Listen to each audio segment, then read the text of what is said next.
The media, including the SABC News team, they've been chased away from the scene of the collapsed temple in Verulam, just north of Durban, whilst the search for the men who might still be trapped resumes this morning. One person was killed and at least 8 others were rescued yesterday. Perhaps we can get some more details on what's unfolding. Ayanda Mhlongo has joined us now. Ayanda, a very good morning. I mean, given the situation and the details trickling in, you and the team back on the scene being chased away, what is the situation like at this point? Any updates with regards to the number of injuries and deaths as well as we speak?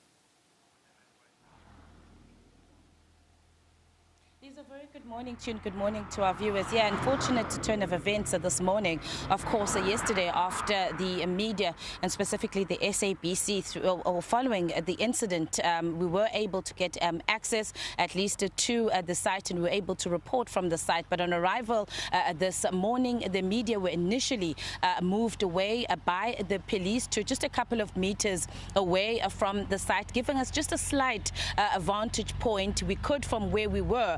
Initially, we were able to see the rescue teams that are still working on their site. But about 30 minutes later then, security then approached us and told us to vacate the site, leading us to the main road. And so where we are positioned now, Lisa, we have absolutely no view or sight of what is currently happening. And of course, when we tried to engage with the security, who I must say also threatened that they're going to forcefully then remove us. When we tried to engage with them as to the reasons why the media was being moved from the site and who exactly was moving us, because there was no reasonable explanation as to why now, after yesterday when the media was given access to the site, why we were now being moved away, making it rather difficult for us even to be able to speak to some of the rescue teams yesterday.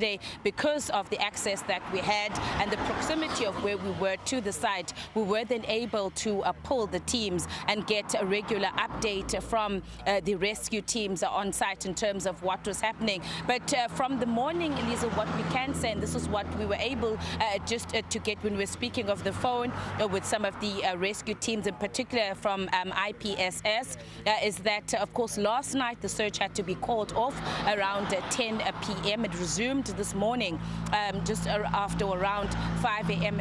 This morning. So we haven't yet received any update, and as it stands, as you were saying there in your introduction, one person, of course, yesterday having been killed, 8 were rescued, and then there was still 3 people that were still trapped underneath the rubble. And these are the people that the rescuers from this morning now have been trying to then get to them to be able to then pull them out. So in terms of whether now it seems whether it's now more of a recovery mission more than a rescue, Liesl, at this point we'll have to wait until we get an update from the teams that are on site, working really hard to try and reach the 3 individuals that are still trapped, one of whom we understand, of course, is one of the directors of this temple. I must also say, Liesl, that when we are here, we also did interact with some of the family members who did not want to speak on camera, but they too,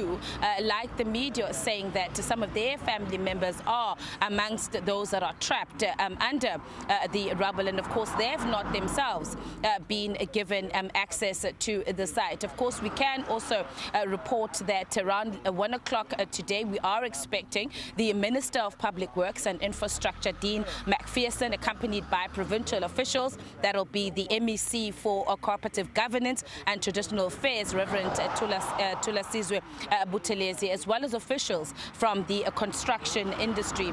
They are going to be visiting the site. So we will, of course, be around and awaiting the arrival of the minister. Certainly, there is a lot of questions, Liesl, about what has happened here. You'd note yesterday, through our reports, that the municipality issuing a statement that their preliminary reports had confirmed that there were no permits for the structure structure, therefore rendering it illegal. And so this means that there really is a lot of questions in terms of what exactly happened here, who is going to be held accountable if indeed the investigations find that someone needs to be held accountable for this. But we will be on site trying to give our viewers as much as we can in terms of the updates. Liesl?